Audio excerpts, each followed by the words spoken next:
Madam Speaker, in 2011, at the start of the current term of office, we convened 9 weeks of intensive, open conversation with the citizens of this city.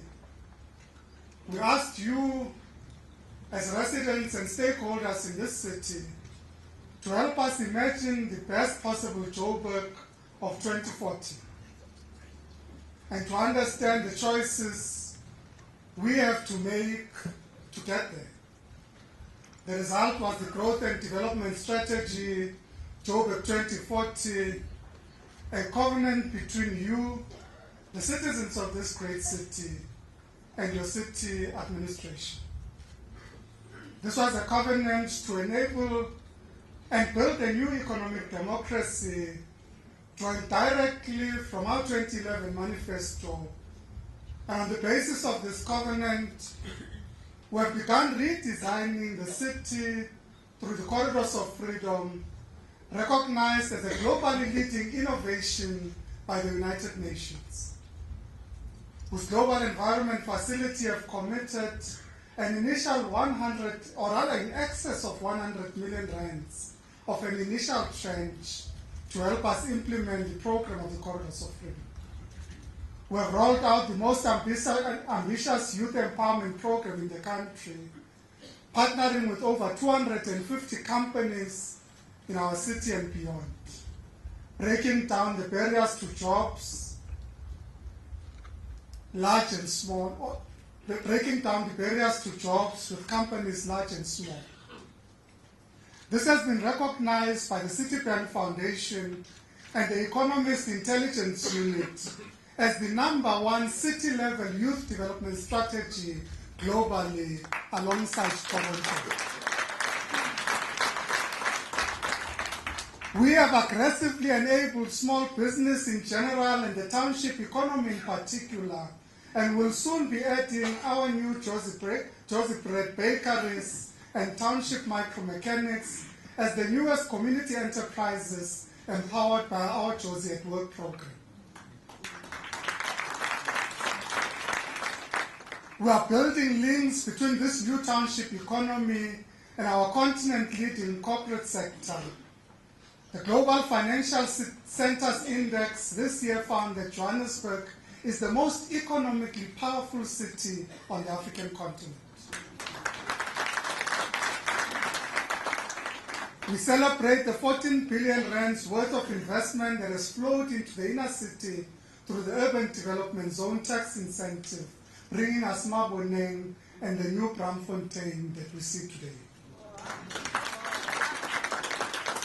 We are complementing this with better street trading management systems in the inner city, a trading sector where 3 of the CBD streets turn over in excess of 10 billion rands per annum.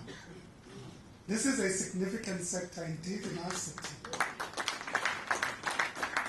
We have installed our own high-capacity fiber network, which we are now deploying as an asset to develop and democratize the economy of this city, bridging the digital divide. We have built on our experience as the first bus rapid transit implementer on the African continent, making the expanding Rea Vaya system the backbone of our new development vision for this city. We've pushed ourselves to become the largest per capita infrastructure spender in government after national government. Madam Speaker, you know, we always say that when we talk about capital expenditure in this city, we're talking about capital expenditure that only succeeds that of national government, per capita. And when we talk about subnational government, in terms of overall expenditure, we are only coming third behind the province of KwaZulu-Natal and the province of Gauteng. And Madam Speaker, let me hasten to say that of all the metropolitan municipalities and provincial governments, we are the least dependent on national transfers for our capital expenditure. So we are the highest spender Deputy Minister, and the least dependent on national government.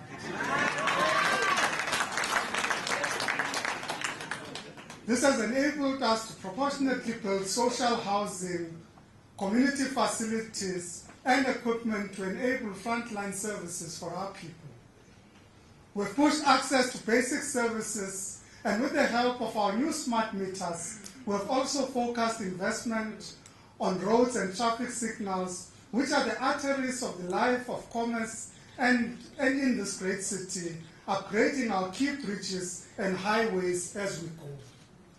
We've thoroughly audited our informal housing market of 168,000 shacks, and over the last 5 years, upgraded nearly 30,000 informal homes in situ. This is the largest and most inclusive informal settlement upgrade program in the Republic. We have joined the cities of the world to take deliberate action against climate change, and we have started implementing real programs to do it. Madam Speaker, we generate electricity from sewage. We capture methane gas from our landfill sites. We fuel our new generation of buses with gas. We power part of our fleet with electricity. We electrify informal settlements and traffic lights with the power of the sun. This is the practical demonstration of our commitment to the Paris Action Agenda. It is how we are creating a sustainable future for this and coming generations. We have reduced food insecurity for over 66,000 people in the city. We have reduced street crime in the CBD significantly through smart policing. We've played a major part in raising average life expectancy in this country from 52 years to 62 years of age over the last decade only. Wow. We have demonstrated our leadership across various networks of cities globally, where we have the opportunity to shape the agenda as the leading city on the African continent. We serve as co-president of Metropolis, co-chair of the United Nations Safer Cities Program. We sit on the executive of the Union of Local Government in Africa and UCLG globally. Madam Speaker, Fitch, one of the most respected agencies, found that Johannesburg is South Africa's #1 metro when it comes to financial management.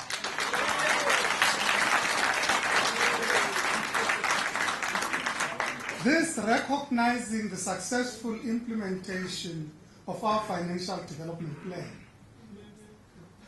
We have this term executed our covenant with you, the citizens of Joburg, and we proudly report to you today in this venue. Building on this record, this government intends to accelerate these ambitious programs as we build a city which is livable, sustainable, and resilient. A rising new economic democracy is rising, where all citizens can be assured that tomorrow will be better than today. Madam Speaker, Councillor Constance Fabella, members of the Executive Council of the Gauteng Provincial Government present today, members of the Provincial Legislature present, fellow executive mayors from the province of Gauteng. I had a call from my dear friend and Deputy Chairperson of the South African Local Government Association, Councillor Mpho, announcing that he is here today. Welcome, my dear friend. Oh,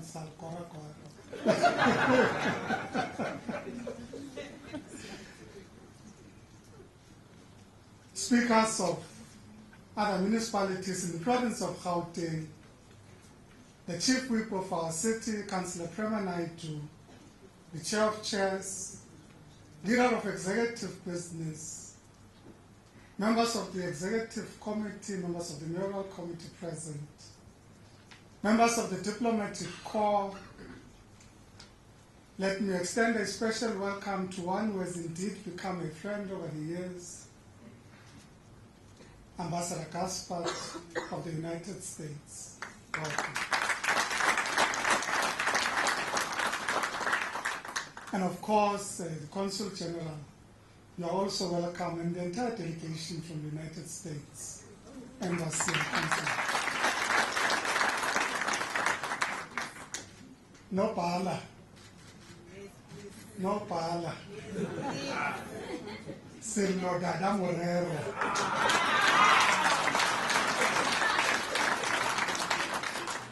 Leaders of political parties, city manager, officials of council.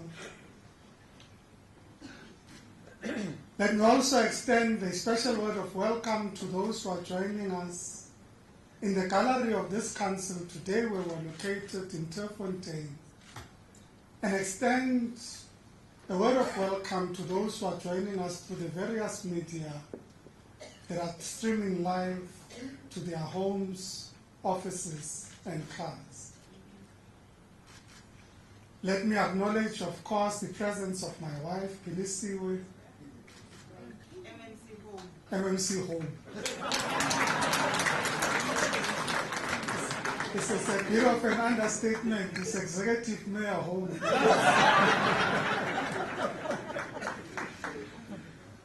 To my mother, Mamule Tau, my sister, Tili Michael, and my entire family here today. My son is here representing the clan Karabo. He was bragging that he is responsible for taking care of my haircut, and I said, but there's no much hair to take care of. Let me join the speaker in wishing all the mothers of this great city a happy Mother's Day this coming Sunday.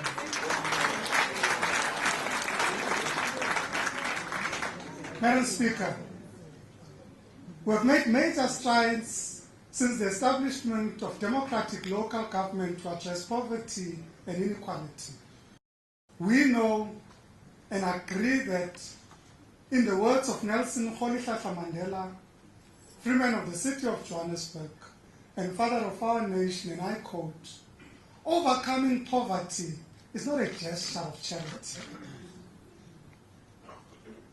It is an act of justice. It is the protection of a fundamental human right, the right to dignity and a decent life. Because whilst poverty persists, there is no true freedom." Close quote. We as the government of Johannesburg, our great city, have understood that to eradicate poverty, we must create prosperity. Fellow councillors, we declare today Joburg's new economic democracy is rising. Our new economic democracy is rising as we implement spatial justice in Johannesburg. Madam Speaker, we stand today at Turffontein Racecourse. This racecourse, more than 100 years ago, was a notorious site of one of the largest concentration camps during the South African War of 1899 to 1902. For those who are of previous generations, it used to be called the Anglo-Boer War. Current contemporary history has clarified that it is the South African War. This is one of the many sites that speak to the injustices of that colonial war. A war fought over the control for the resources of this country and this great city. It is fitting then that we are here and are able to report that we are undoing the great injustices of how apartheid designed and developed our cities. Fellow councillors, the deepest part of apartheid's long shadow has always been the very spatial design of our cities, the worst of which was wrought by the Group Areas Act and the Native Laws Amendment Act. For decades, our cities have warehoused the poor on cheap land at the edges of the city. This far from opportunities. We live a city in the 20th year of a unified democratic Johannesburg, where our predecessors had to unify Joburg into one city, one tax base. This with all its complexities. They began the task of remaking the city and also succeeded in completely transforming and integrating Soweto into a vibrant part of the city's present and its future. We celebrate Soweto of 2016, which boasts tarred roads, a world-class theatre, extensive public transport networks, and some of the city's best parks and retail, tourism, and entertainment centers. Soweto was our pioneering intervention in redesigning the city, and it remains the leading example nationally. We're completing the task started at the very beginning of the democratic era, linking the inner city of Johannesburg to the fragmented smaller towns and townships that are now part of this city. These are Roodepoort, amongst others, Randburg, and Cosmos City, Lenasia, Stratford, and Ivory Park, Diepsloot and Midrand, Bosmont and Brixton, Sophiatown, Sandton, and Alexandra. Somebody from Sophiatown is very happy, my sister. She's reclaimed Sophiatown. The dense core of the city, bustling with hundreds of thousands of people and enterprises combining living and working spaces, must be linked by efficient public transport networks to these other smaller centers of the rest of the city. These centers too become the focus of their own bustling new developments, new homes, new businesses, combining market price rentals with social housing, providing opportunities for the people to move in from the edges of the city. And we do this, as we do this, we respect and develop the natural environment of the city and integrate it into our plans. The Corridors of Freedom program is the next step we have taken to translate this vision into glass and concrete, into vibrant new living spaces in the here and in the now.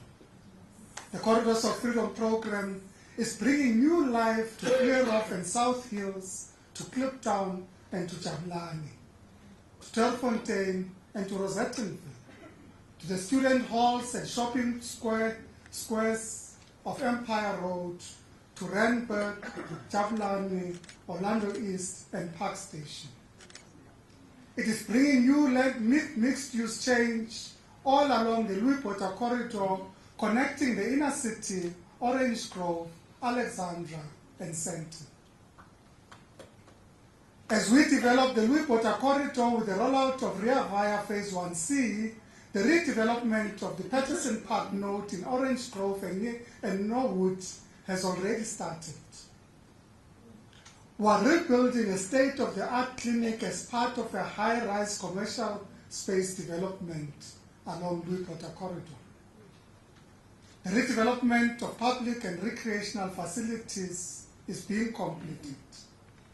And we have started with the massive revitalization of Patterson Park and its waterways. This is about multi-story buildings rising along the corridor, combining commercial space, green space, recreation and cultural amenities, market rate rentals and social housing. This means more people across a range of incomes who are able to live richer lives much closer to where they live, work and play. This is for the people of Johannesburg.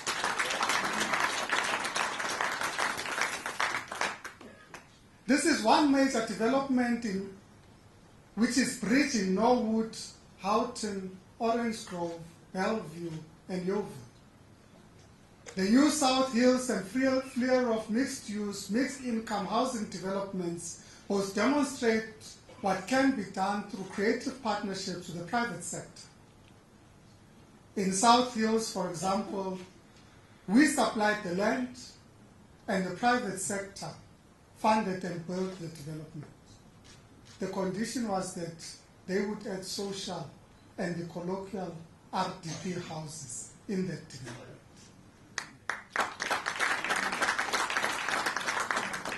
In Fleurhof, we contributed bulk infrastructure and the private sector brought in their land, and the result is the same as in Fleurhof. So these are creative partnerships with the private sector, as we say in the township, Gamina,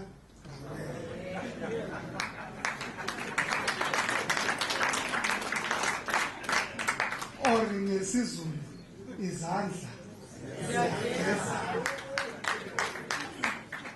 Madam Speaker, following the same logic, we engaged with the developers of the new towns in Waterfall Estates and Turffontein to ensure there will be affordable housing included in these new mega developments. You know, in the past week we were celebrating the reality of the opening of the mega Mall of Africa. We can say to the people of Johannesburg that we have successfully negotiated with the developer that that will not be an enclave of the rich, that there must be social housing in Waterfall Estates. And the same deal applies to the Turffontein development by Zendai. We have entered into a similar agreement. So, izandla ziyageza. Indeed, such a renewal is happening exactly where we now stand today, at the heart of the Turffontein corridor. We are converting the central part of De Villiers Street into a linear park along which retail, small-scale trading, and a range of other uses will prosper with dedicated areas for those cycling and walking. This will create new street-level life in this area. We're acquiring properties in this area to create social housing and new social amenities. I should say, Councillor Mata, through you, we have to make sure that we buy the land before the private sector, so that the pricing is okay. Otherwise, the market outprices the municipality. So we've already bought the pieces of land. It is now about the buildings to take place here in the Turffontein corridor. We are investing heavily in the warmer pen, or as some would correctly say, Wemmerpan, to increase its value as an area for social and recreational activities. We're transforming this former concentration camp, where we are today, into a symbol of our integrated future. So maybe we're wondering, are we going to race after the speech? No. We are here to introduce you to the Turffontein corridor, an iconic site that used to be the site of a concentration camp more than 100 years ago, that will now be the center from which we're integrating our communities from the south into the city, creating high-density, mixed-use development in Turffontein, and we've already started in South Hills. As our new economic democracy rises, so will Turffontein. Joburg's new economic democracy is rising because we are democratizing access to shelter. We're developing quality integrated housing in Fleurhof, South Hills, Luferen, and Riverside, and Malibongwe Ridge. Adding to our successful developments in areas such as Lehigh, Cosmo City, and the Golden Triangle. These were easily the most ambitious mixed-use income development projects of their time, and we are now expanding this with the projects that I'm talking about, not in terms of will, they are currently being developed. And we're emphasizing this, Madam Speaker, because we're not building this at the edges of the city, where we continue to marginalize the poor black people to the edges of the city without access to adequate transport. We're saying we need to develop for them in Turffontein, in Vleerhof, in Patterson Park. We need to ensure that they are in South Hills. We need to ensure that they have access to adequate public transport and public amenities. This is what a proper city that develops for its people is about. It is about integrating a city into one that functions as an integrated unit that serves all its people. This is the city of Johannesburg, the city of gold, igoli, umjiba.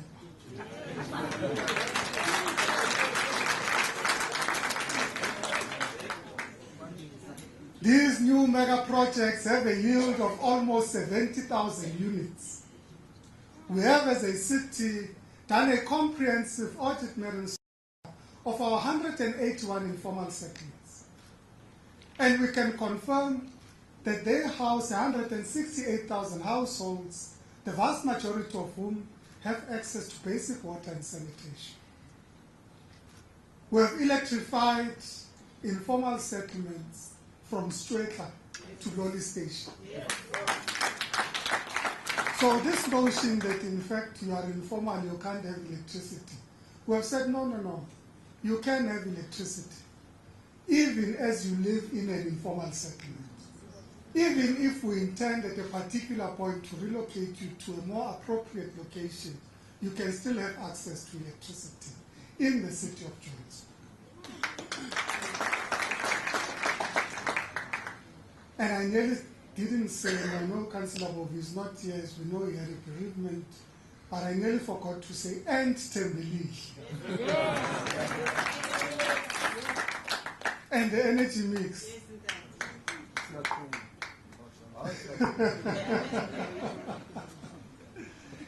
It is therefore encouraging to note that we have formalized nearly 29,000 informal sector homes where they stood and relocated over 600 other households to linked housing projects. We're also actively engaging communities, including those of Zandspruit, Hopefield, Kapok, and Slogoville, to find long-term solutions to their settlements. Ladies and gentlemen, it is not often recognized that the majority of those living informally in Johannesburg now live in backyard shacks attached to formal buildings.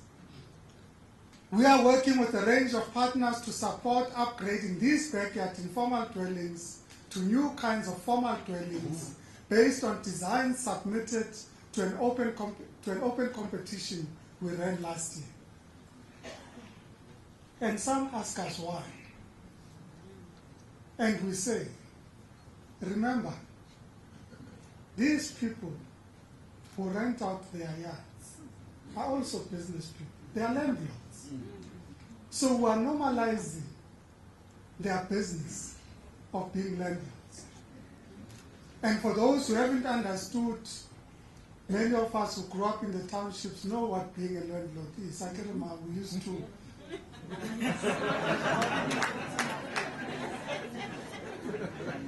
rent out the two-room garages. I mean, if you come from the township, you know that there are tenants in the two-room garage. That means that Must End is in business. So Mamuli, Nelly landlord. Now she's landlord to my brother Tebo.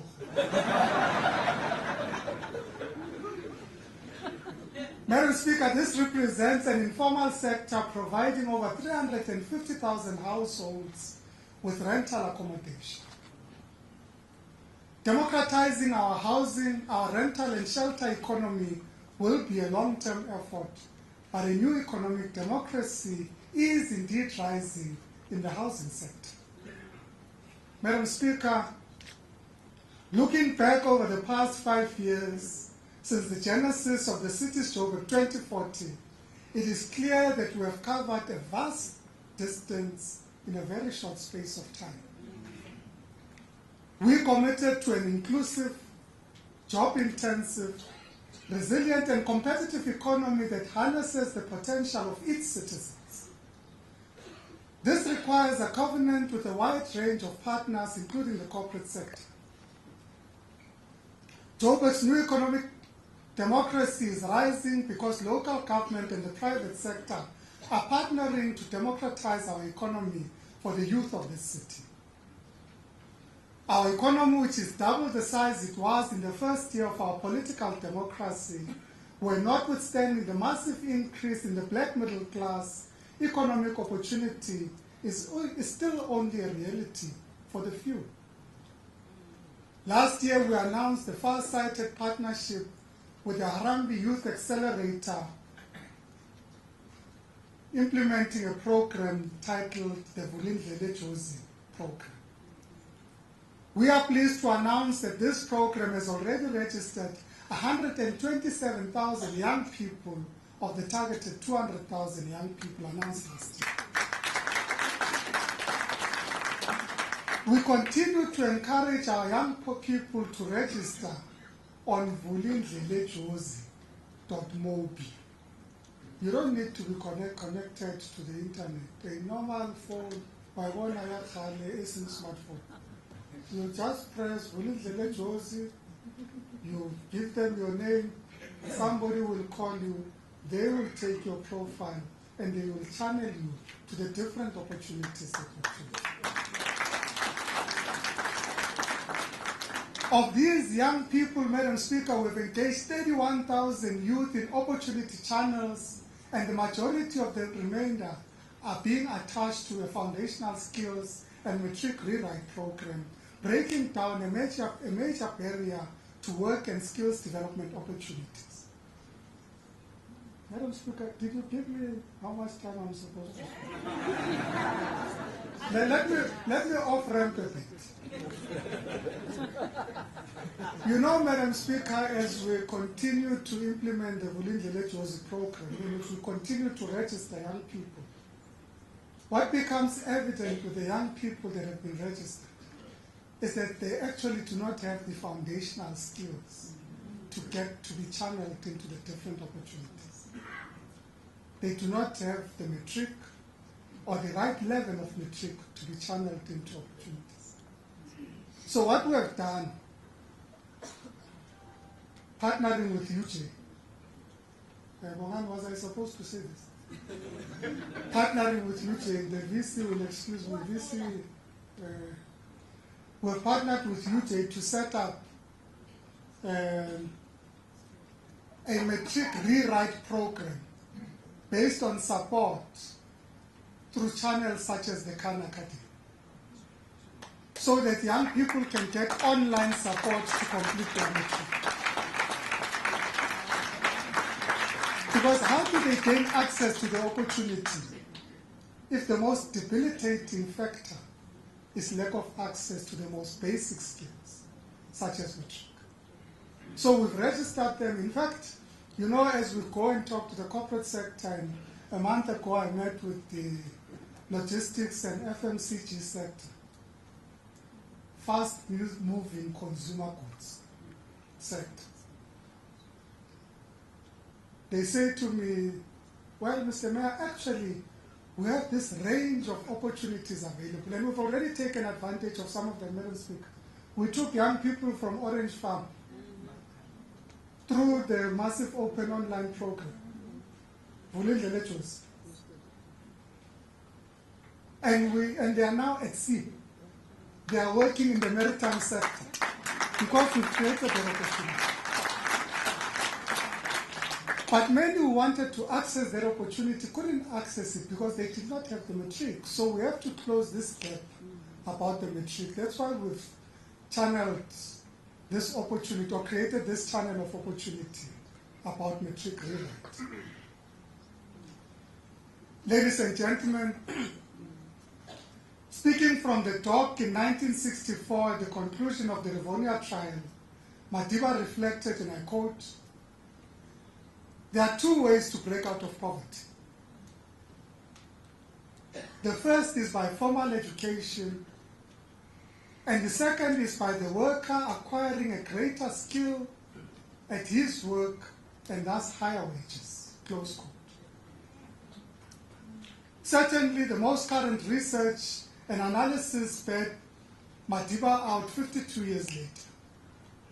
The Vulindlela Jozi program rollout has confirmed that the lack of relevant skills and qualifications remain a major barrier to participation in the economy. Our young people bear the greatest brunt of this exclusion. It is thus that we have identified vocational skills development and the bridging foundational learning to be critical interventions in breaking down barriers to employment of our youth. Our massive open online varsity program, or the MOVE initiative, which is at the heart of the Vulindlela Jozi program, is already opening up opportunities for 4,000 young Johannesburgers. You go to our libraries, and they use state-of-the-art video-enabled learning to turn our libraries and community centers into online universities and technical schools. Our tech-savvy economic democracy is rising because we are partnering with the ICT sector. And maybe, Madam Speaker, I might here explain why I had to say and acknowledge in particular Ambassador Patrick Gaspard and the U.S. Embassy for his friendship, not just to me, but to the people of this great city. Because through him, we've partnered with colleges in the U.S. that are creating channels for our young people to gain university degrees through our massive open online programs. So we indeed appreciate your friendship, as I said, not just to me, but indeed to the people of this city. I almost ran ahead and announced what I'm supposed to announce with Mayor Bill de Blasio very soon. I have to be disciplined. We welcome the confirmed commitments by Microsoft and IBM to train thousands of youth through the MOVE initiative on basic digital, administrative, and vocational skills. We have partnered with the European tech giant SAP to deploy the first SAP Skills for Africa program in the country.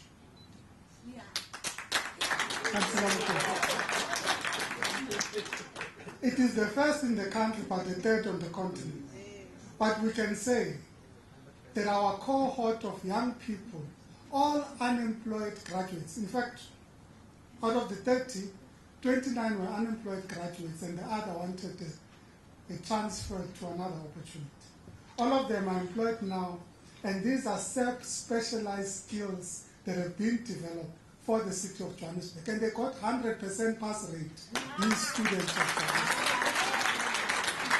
In fact, this was the most successful of all the three that have been implemented on the continent. We got the highest number of distinctions. So these 30 young people have gone from being unemployed graduates and have gone through this intensive training to now be employees and SAP specialists. This complements the opportunity paths we have created through the City of Joburg Educating Digital Interns, or Co-JEDI program. In this program, we've partnered with Microsoft and Cisco and a cluster of technology sector leaders to train 1,000 unemployed youth per year as fiber installers, application developers, and software and systems engineers.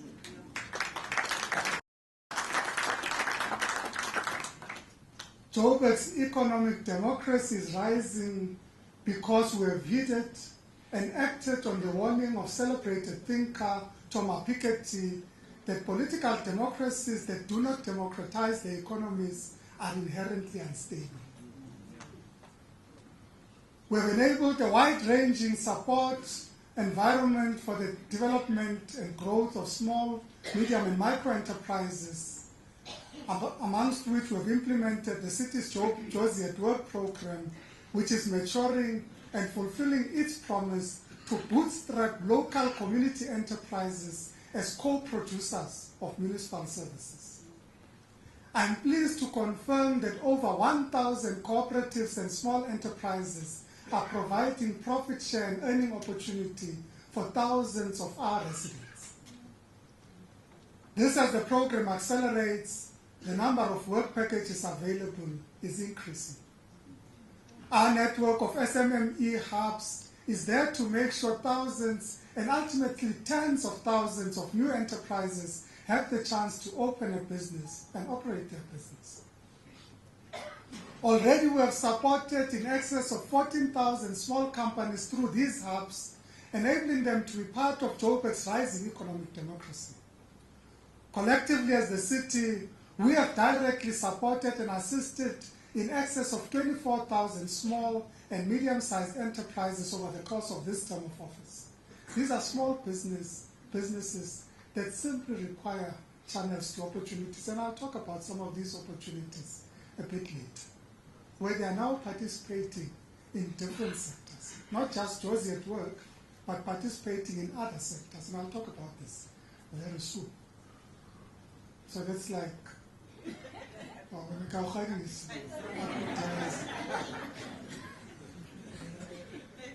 Joburg's new economic democracy is rising because we are empowering our citizens as innovators. To quote the management guru most associated with the idea of disruption as a positive force, Harvard's Clayton Christensen, and I quote, "Innovators need a heavy dose of faith. They need to trust their intuition that they are working on a big idea. That faith need not be blind."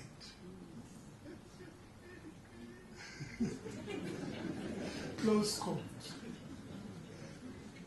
Through our partnership with Resolution Circle at the University of Johannesburg, we are combining faith and ingenuity and innovation of our people with cutting-edge science and commercial thinking. We are incubating groundbreaking service delivery initiatives proposed by community members themselves through our Josie My Beginning Innovation Fund. These innovations include mobile and temporary traffic lights.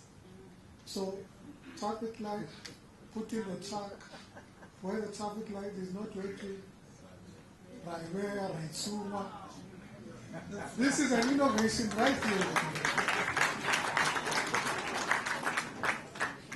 They include a new cable theft prevention system, a shack fire response system, a new method for resurfacing our roads and fixing potholes using recycled material. So these are innovations that we are incubating. We're not just saying, hey, innovation, innovation. Hey, it is there at work in the city of Johannesburg.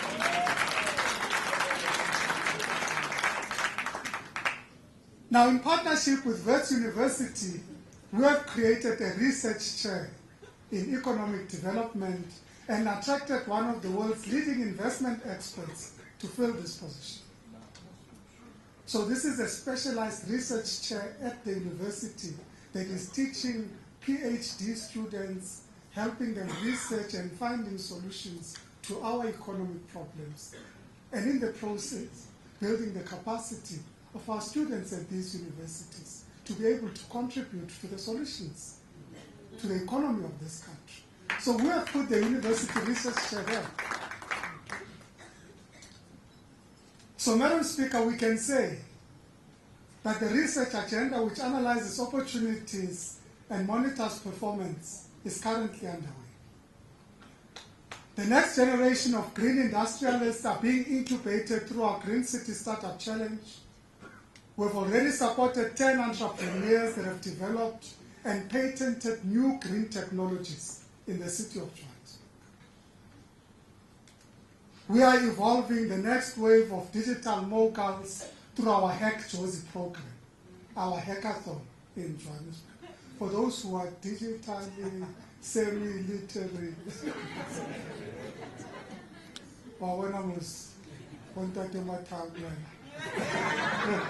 I can say that over time because he's the project leader.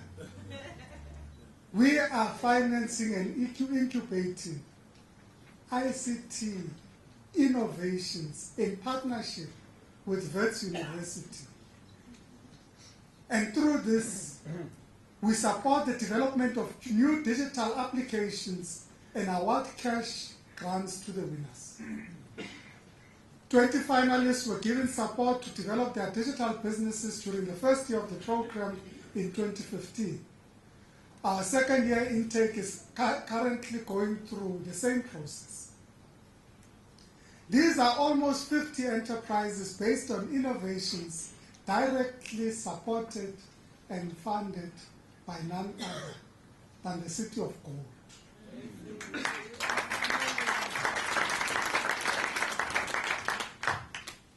Madam Speaker, billions of rands worth of purchasing power hidden in our townships and informal settlements are being unleashed. This new economic democracy is rising.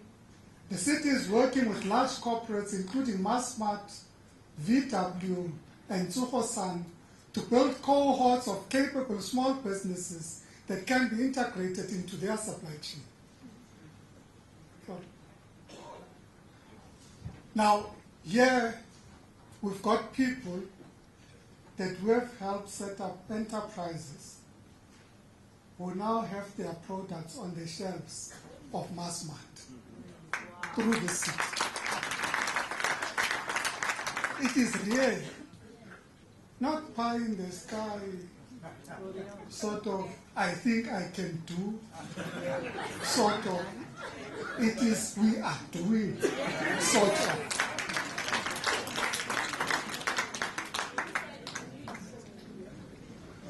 "30 micro bakeries selling the new Joburg bread are being commercialized by this city." So micro bakeries.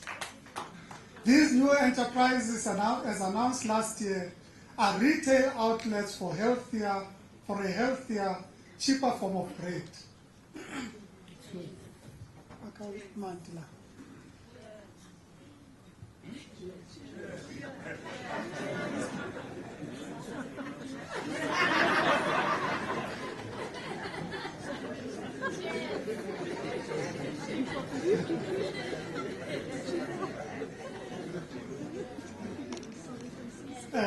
The former speaker in Gauteng would have said shares. Shares. Another township enterprise initiative we are implementing as part of our Josie at Work program is being rolled out through AVIS as our capability support agency. 16 township auto mechanics and specialists are being developed to service the city's fleet. So they would be in the township servicing the JMPT cars, the EMS cars, the health cars. In local mechanics, and they are currently being appointed and assessed. This is part of how we play our role in democratizing the township economy as led by our Premier David Makhura. Looking at the city's economy more broadly, this new economic democracy is rising and increasingly accountable to all those who are keen to invest and prosper in this city. Our new business service desk is the front line of our commitment to remain the leading commercial city on the continent and to slash the red tape that might get in the way of it. Fellow councillors, Joburg's new economic democracy is rising because we are bridging the digital divide. This began with the investments we have made to transform Joburg into a smart city with over 1,100 kilometers of broadband and fiber optic cable in place right now in Johannesburg. This is the backbone of our MOVE system, of high-speed internet access in our libraries, of our e-health system, and of the command center which use information from CCTV cameras to make the streets of Joburg safer. Our newly created entity, the MTC, is managing and optimizing the fiber network to lower the cost of digital communications and bridge the digital divide. We have connected 66 of our 87 local libraries to high-speed internet, provided at no cost to the public in areas such as Orange Farm, Lenasia, Diepsloot, Randburg, Westbury, Emmarentia, Cosmos City, Enneldale, Florida, Roodepoort, and all across this city, and Soweto.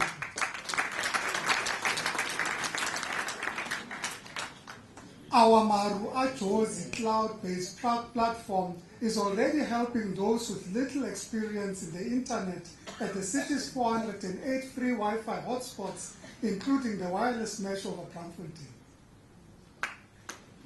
These have logged in excess of 1.3 million hits since the start of this financial year. These are young people. You know, when you go next to the BRT station, you find a lot of young people. They don't talk to each other, to the park. They don't talk to each other. Everybody's looking down. When they press there, it says always on. Always. Our first cohort of digital ambassadors has already trained more than 24,800 internet-deprived users on how to navigate the mobile web and use the Wi-Fi. And this is to improve their lives. The movement of data and information will define the fate of cities in the 21st century, just as the movement of people has defined the nature of cities for as long as these have existed. Madam Speaker, we are empowering all classes of citizens to change the way they move for the better. Joburg's new economic democracy is rising. The backbone of our corridors of freedom and the enabler of access to our rising economic democracy is reliable, affordable, and dignified public transport. Rea Vaya Phase 1A and B began providing quality services between Soweto, Riverlea, Noordgesig, Westbury, Auckland Park, and the CBD. Currently, our passenger numbers are over 50,000 per day. Our trunk route services are almost 100% full during the peak hours. The city, in support of the Louis Botha corridor, is currently implementing the third phase of the Rea Vaya system, extending it to Alexandra, Sandton, Ivory Park, and Randburg.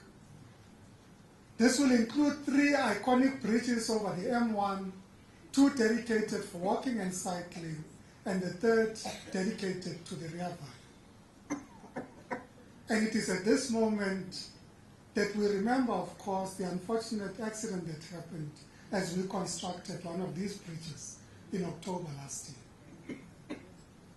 This has not deterred us from the task of ensuring that the more than 10,000 people that walk over the Greystone Highway from Alexandra to Sandton during the morning peak have access to adequate bridges that give them access to Sandton in safer spaces. So we're not deterred. Implementation is continuing. At the Sandton CBD, a dedicated loop for all forms of public transport is under construction, and dedicated cycling and wider sidewalks are being completed. This will transform Sandton from a car-centered hub into one which can easily and safely be accessed by all commuters through all modes of transport. Our successful Eco-Mobility World Festival was held in October last year, where the use of streets was changed in the Sandton CBD to show that reducing reliance on private car is possible. Excuse me. This has given us key insights into how to improve mobility through Sandton, especially considering the estimated 600,000 square meters of additional office, commercial, and residential space currently being developed in Sandton. So if you think that Sandton is congested now, think about the more than 600,000 square meters of space that is coming into Sandton. And we have to provide a solution through effective and efficient mobility in and through Sandton through effective means of public transport.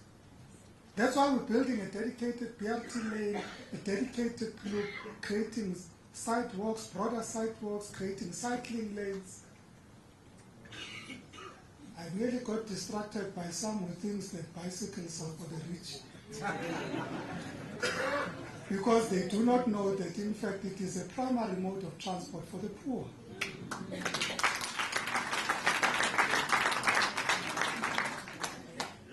Central to the introduction of the rear via system has been the empowerment of over 400 disadvantaged public transport operators who became shareholders and managers of the bus operating companies. You know, when I say it in this way, it doesn't come across properly.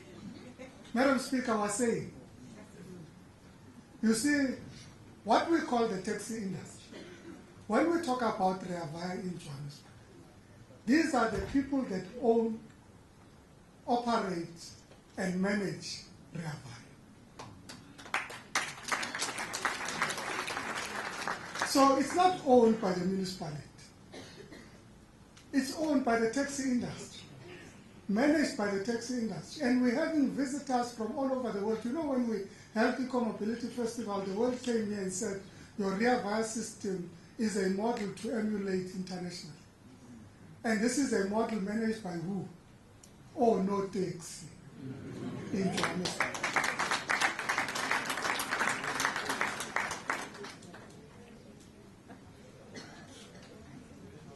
The turnover of the two existing bus companies over the past 2 years has been in excess of 620 million rands.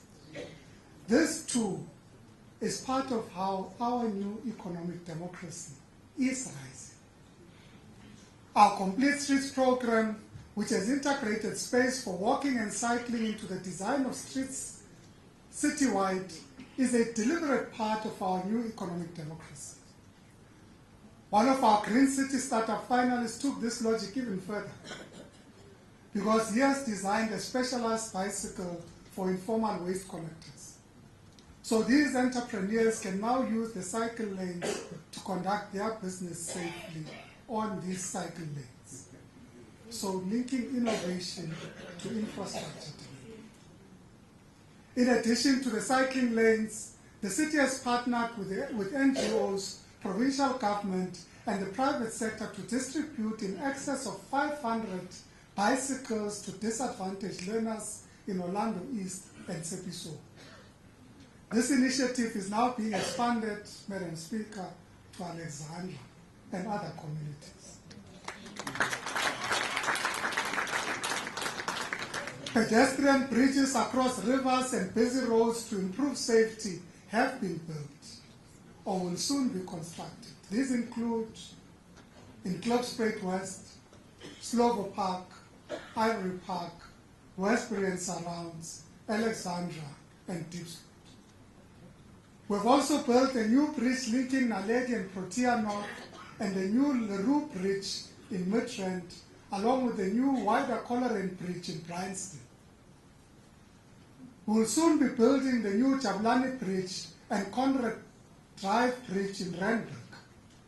Our new economic democracy demands that all users are able to move smoothly on our roads, and as they do so, they are able to do so in safe environments. This means basic things like traffic lights rely heavily. Traffic lights really have to function effectively.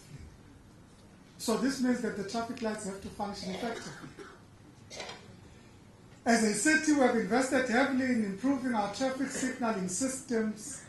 A total of 930 traffic signal control instruments have been replaced. But ladies and gentlemen, we remain extremely concerned about the level of vandalism and cable theft that's affecting our infrastructure. Particularly cable theft on our traffic lights and in our substations, depriving people of better mobility, depriving people of access to energy. This should be seen as economic sabotage. It is economic sabotage. Think about it. A few years ago, Deputy Minister, they stole the cables that supply energy to OR Tambo Airport. So the airport could not operate because somebody stole the cables. If you say the economy is not affected by people that do this, what else would affect the economy? What else do you call economic sabotage? So we have to deal with this in a very decisive way. You can't walk in Johannesburg to drive along the highway. The balustrades along the highway have been stolen. Traffic lights are not working because people have stolen cables. This is a problem. That's why Deputy Minister, we welcome you in your capacity as Honorable Better Half, but also as Honorable Deputy Minister of Health. And we're happy that through you and your department, government has championed legislation to criminalize this activity. Because this robs citizens of access to basic services and opportunities to improve their economic status. So we welcome Cabinet's newly approved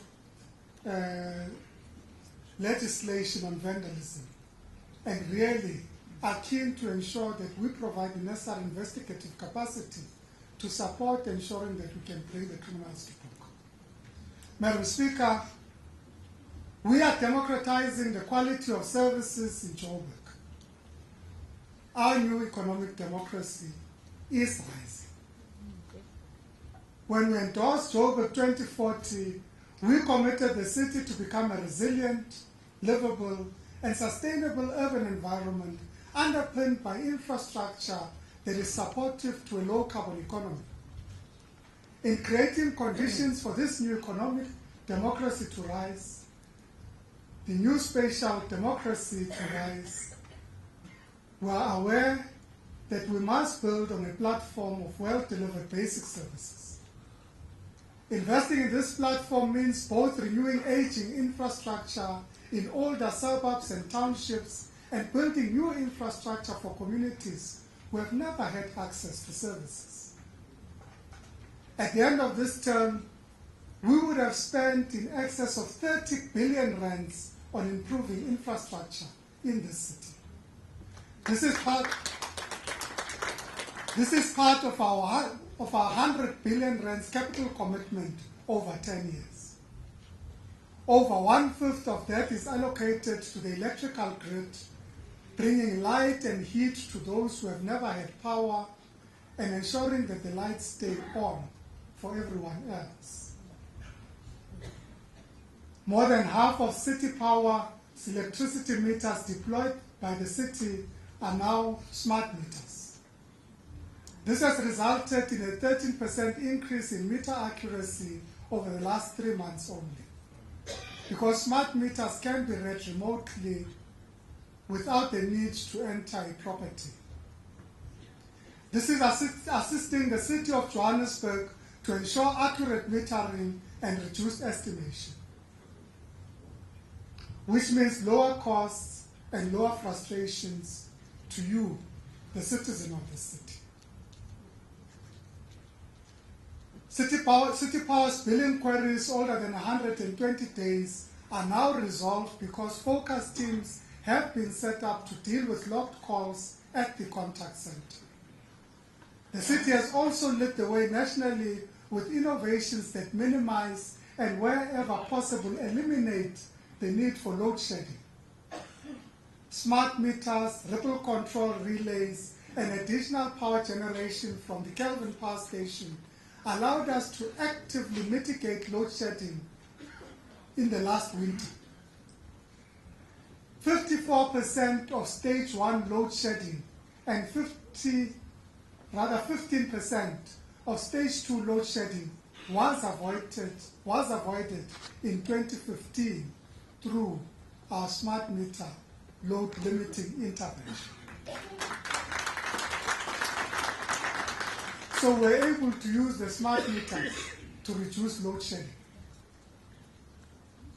Our investment on water networks, sewer networks, storage capacity and treatment capacity has yielded positive results for the people of this city. We have focused on improving services to marginalized areas, including Soweto, Ivory Park, Orange Farm, Diepsloot, and Alexandra. The drinking water quality remained above the national standard of 99%, and Joburg retained our Blue Drop certification for the last 3 years. It was assessed. By replacing 321 kilometers of water pipes and smart management of pressure across the system, we have saved over 3.1 billion liters of bulk water and reduced pipe-burst incidents by 10.6% per year. So, you know, when we started in this term of office, we said, one of the major problems we are likely to face by 2040 is that we are likely to reach the equilibrium between water demand and supply. So we have to do something on the demand side. We did something on the demand side, on the storage side. In fact, even with the water challenges that our province faced last year, we were able to continue providing water to the vast majority of our citizens because we increased the capacity of our storage facilities, because we anticipated this. We didn't sit and wait and say, so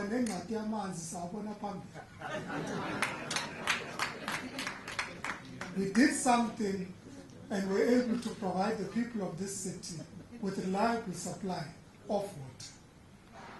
We have, over the last 5 years, rehabilitated over 140 kilometers of roads and resurfaced almost 2,500 lane kilometers, significantly reducing the incidence of potholes.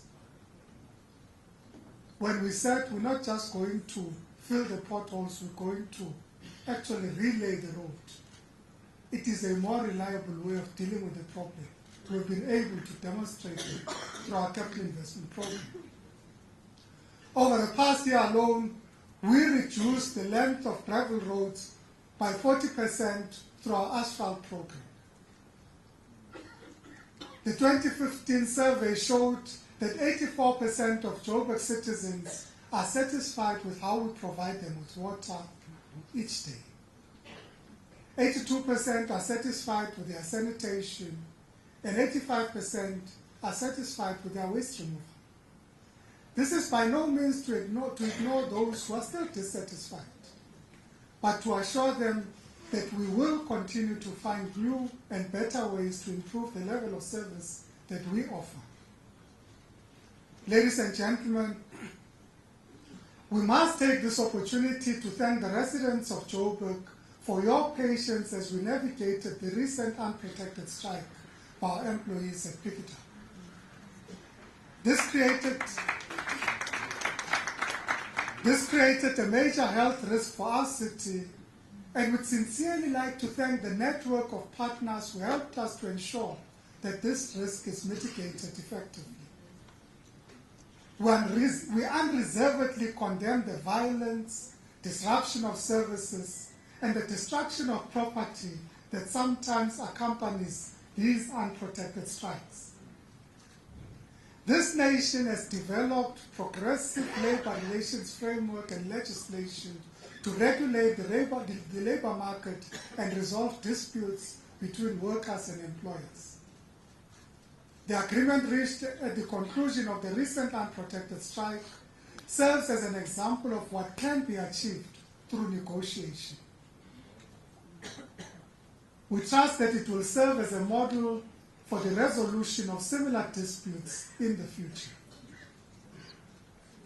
We are proud of the progress, however, made by Piketa over the last year. This entity is now out of the red and has in fact attained a clean audit.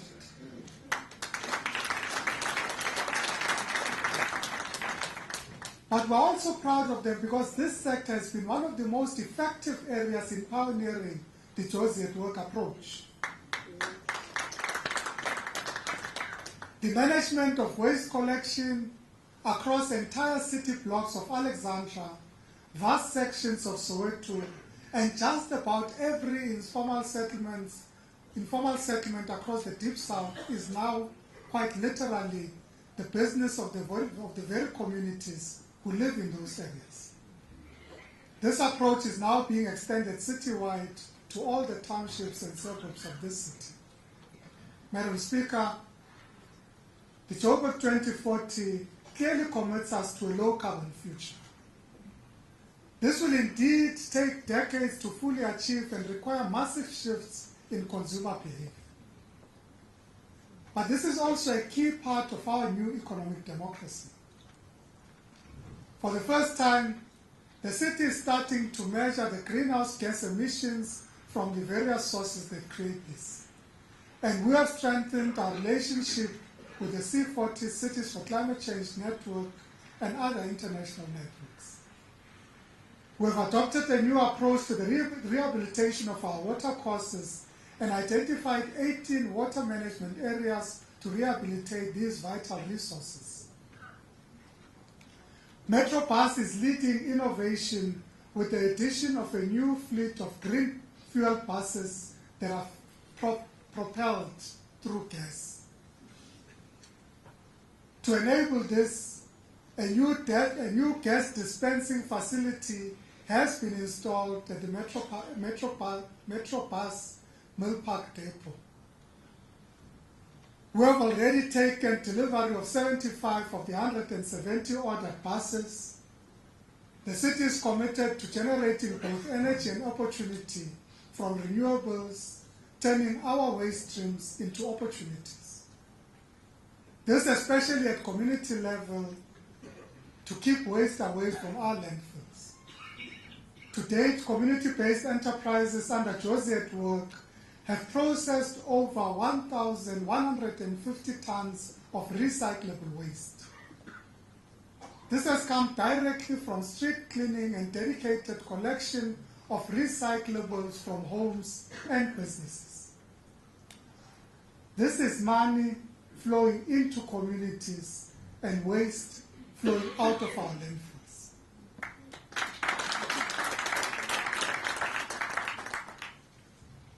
Changing the economy of waste management is also part of our rising economic democracy.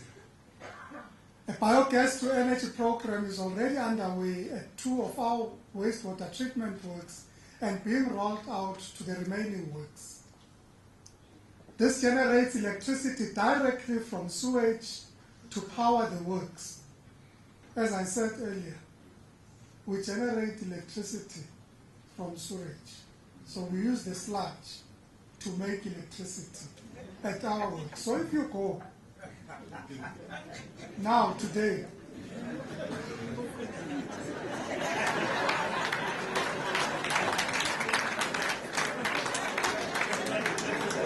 and you go to Turffontein, almost 50% of the electricity is self-generated by the sewer treatment works. Such was. We now move towards a low-carbon approach to meet basic household energy needs without putting added strain on our grid. We have focused on installing energy-saving lights since the start of this term. Almost 75,000 solar water heaters were installed in a number of areas, including Devland, Lowly, Turffontein, Elorado Park, Lenesia, Alexandra, and Lehigh.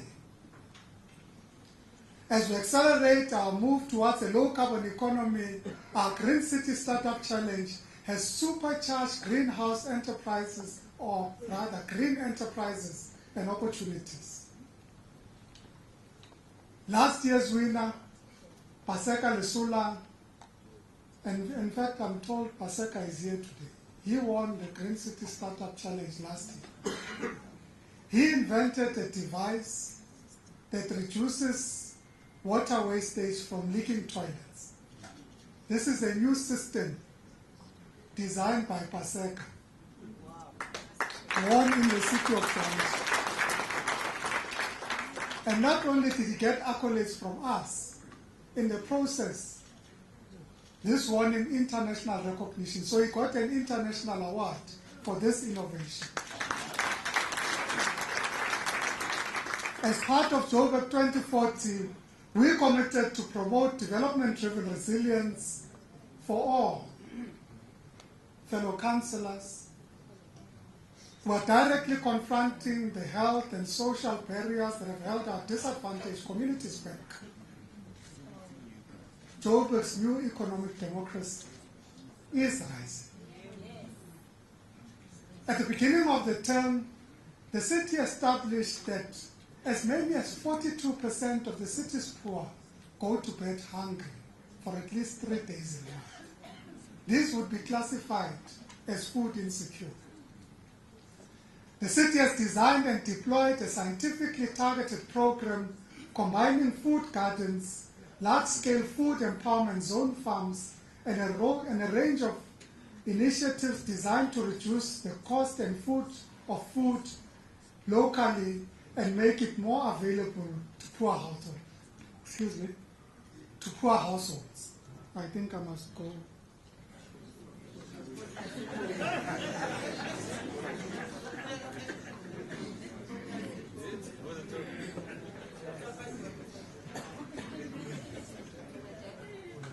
To talk about 5 years is not easy. And I should say this is an executive summary. We'll be publishing the 5-year report. This is like Mayor's overview. The actual report of the many things in case the MMCs think I'm not reporting on everything. The city's food bank addresses urgent cases of hunger and malnutrition in our communities. As a result of these interventions, we have reduced by 23% the percentage of those people who go without a meal for at least 3 days in a month. This is a practical reduction of food insecurity. So when we talk about reducing poverty, we can say these are the number of people that would go hungry, they have reduced by this amount. And next year, we will reduce them by this amount. And the following year, we'll reduce them by this amount. Until we achieve a city where no one goes hungry. More and more households are benefiting from these initiatives, and cumulatively over 66,000 households have benefited. The program has so far reached all 34 of the most food-deprived wards in our city. Fellow councillors and citizens, Mpho and other drugs are consuming our youth, devastating families and wreaking havoc in our communities. We are empowering our communities to confront substance abuse. The city is leading the war against drug abuse. Together with our communities, we have established 28 local drug action committees which are implementing local drug awareness campaigns. We facilitate therapy and rehabilitation in our own center in Roodepoort and through our partner networks of non-governmental organizations and faith-based organizations. So we're confronting Mpho directly as it causes problems in our communities. I should hasten to add that we're also dealing with this scourge in our clinics, because we have to detoxify these young people that are addicts to Mpho. You know, Mpho is such a dangerous drug that when an addict has not had their dose of Mpho, they literally squirm because they feel pain in their body. So they are literally dependent on this drug to at least feel normal. That's why we have to detoxify Mpho in our clinics. Detoxify our communities from Mpho in our clinics. We are building confidence in a safe city, safe business and safe neighborhoods. Our new economic democracy is rising.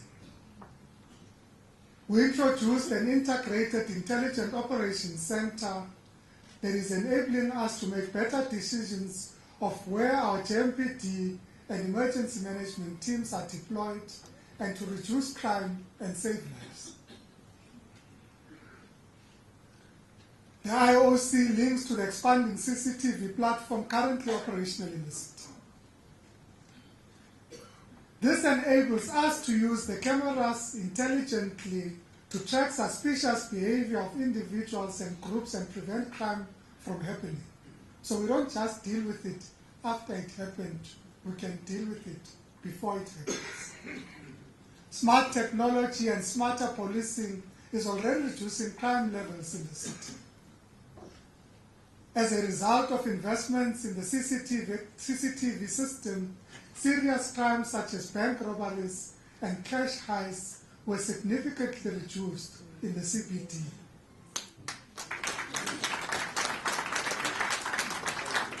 There is also a significant decline in crimes such as common assault, theft of motor vehicles, burglaries, and residential crimes.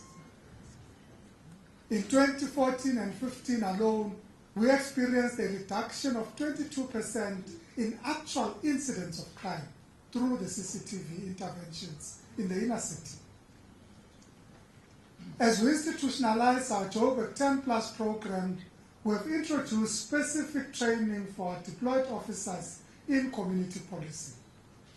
So we deployed them first, and one of the gaps identified was their training in community policing. So we designed a special course for them in community policing so that they can look at crime from a prevention point of view and not from an arresting point of view.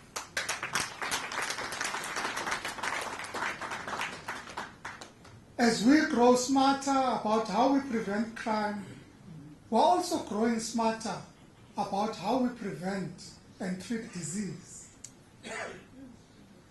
Our new electronic record system, which we announced last year, will be installed in 15 clinics across Soweto by June this year. This will significantly reduce waiting times to an average of 10 minutes per person, freeing our healthcare professionals to provide an improved service. But this also enables our healthcare professionals to get online information about trends in disease in our communities. So they would say, in this ward, the incidence of diabetes is increasing because the information provides them the system provides them that information immediately. And they would know that we need to intervene from a nutrition and from a fitness point of view. So we're able to deploy our healthcare professionals and our interventions intelligently as a result of these smart technologies that we are deploying in the city of Johannesburg. Patient records are being centralized and healthcare professionals are able to, at the push of a button, recall the history of treatment and continue to provide care and service to their patients. Primary healthcare delivery is being revolutionized and dignified through improved infrastructure and expanded services available at the 118 government clinics across the city. This is a network of both provincial and municipal clinics, the majority of whom are actually municipal clinics. 81 of these are municipal clinics. So we don't sit and say, actually, primary health care is not by law a municipal function. We build state-of-the-art primary health care facilities and clinics in our communities. We are moving to replace mobile clinics with bricks and mortar facilities in some of our most deprived communities. The local healthcare system is changing as we ready ourselves for the national health insurance system, which tackles health issues at a ward level. Our 220 ward-based outreach teams are both conducting outreach with households and profiling the health issues in each ward, so that our clinics can respond without waiting for the problems to walk through the door. We are contributing to the national effort of increasing the life expectancy of our residents.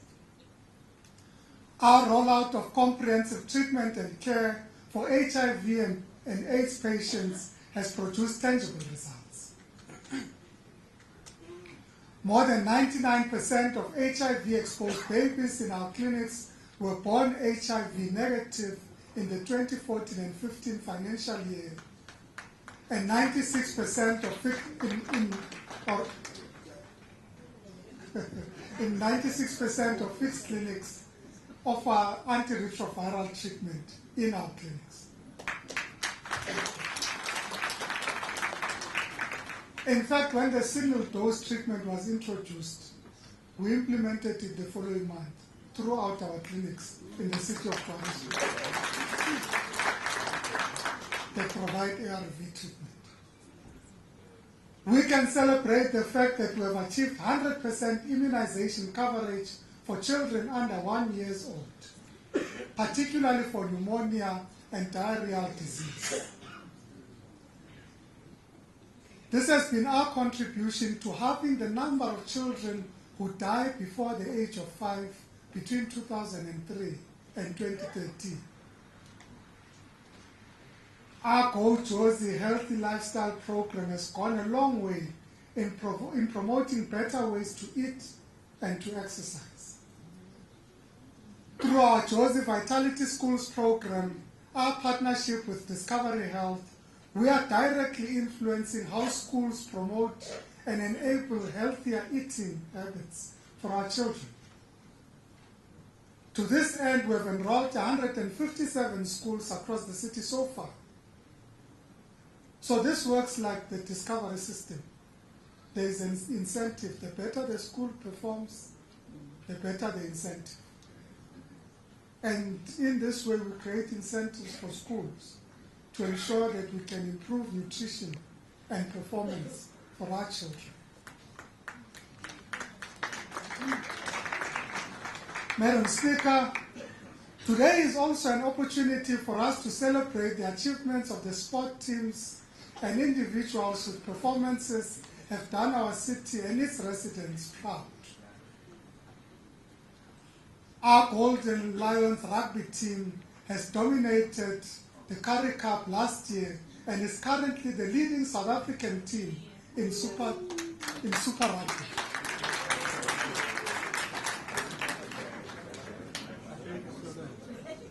Our Highveld Lions has been a dominant force in domestic cricket for many seasons and have served as a great example of how emerging talent such as Kagiso Rabada, Quentin de Kock, and Themba Bavuma can be nurtured to a point where they become regular fixtures in our national side.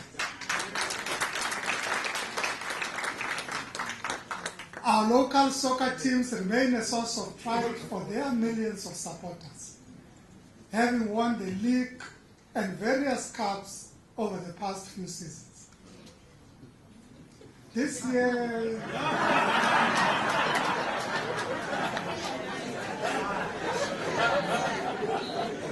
Mapalia, Makosi, Betsy's, but as we ardent soccer followers say, Siabu.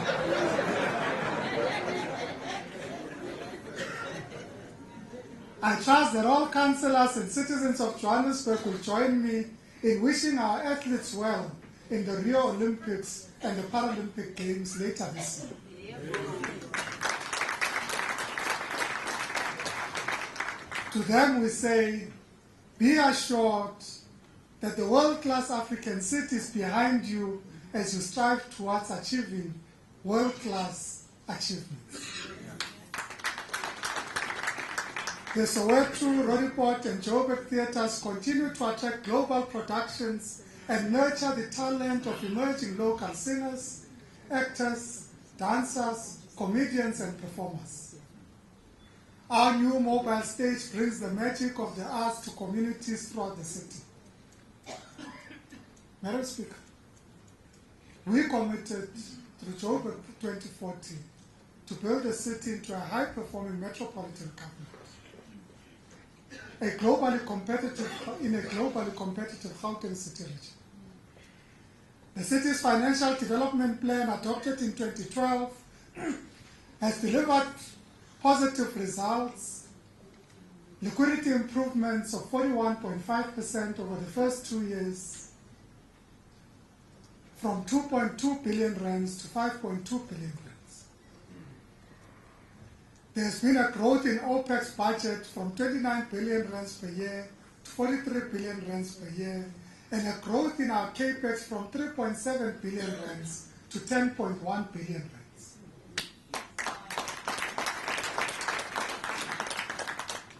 Add to this the unqualified audits of the past 2 years, and you have a firm indication that the city has significantly improved its financial compliance and management performance. We have also taken significant steps to ensure that part of our administration is accountable to independent review. We established the Office of the Ombudsman with sweeping powers to investigate administrative weaknesses and failures and make recommendations on remedies to Council for implementation. Since he opened the office, the Ombudsman has received more than 1,500 queries from residents and business people, and some 600 of these have matured into actual cases.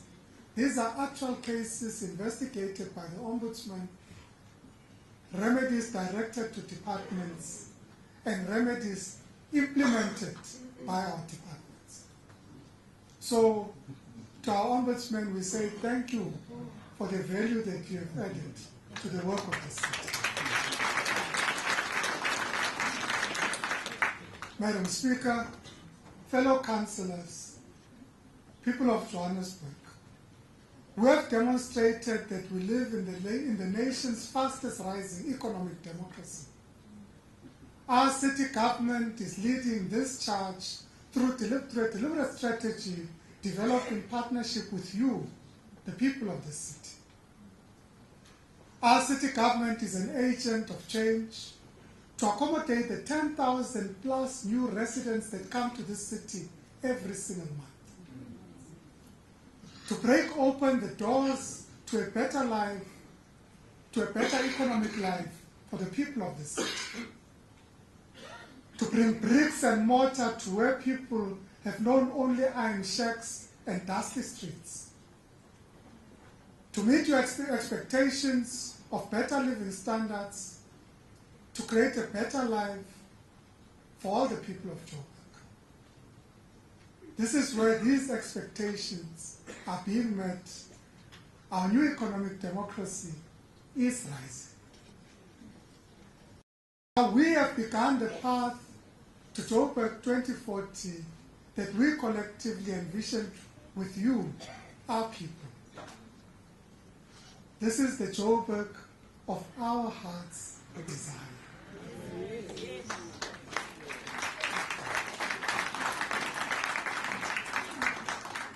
This is the Joburg that is, in all the important ways, a city at work.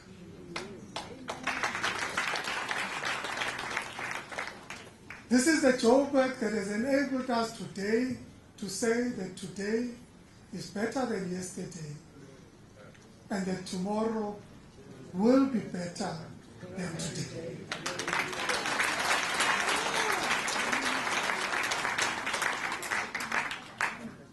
This is Joburg. Jozi, Mpho, Ekoli.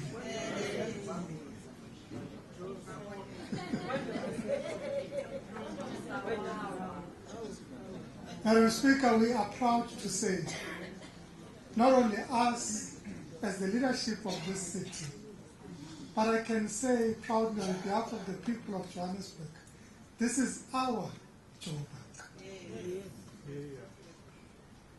And in this Joburg, the new economic democracy is rising. Thank you, Madam Speaker.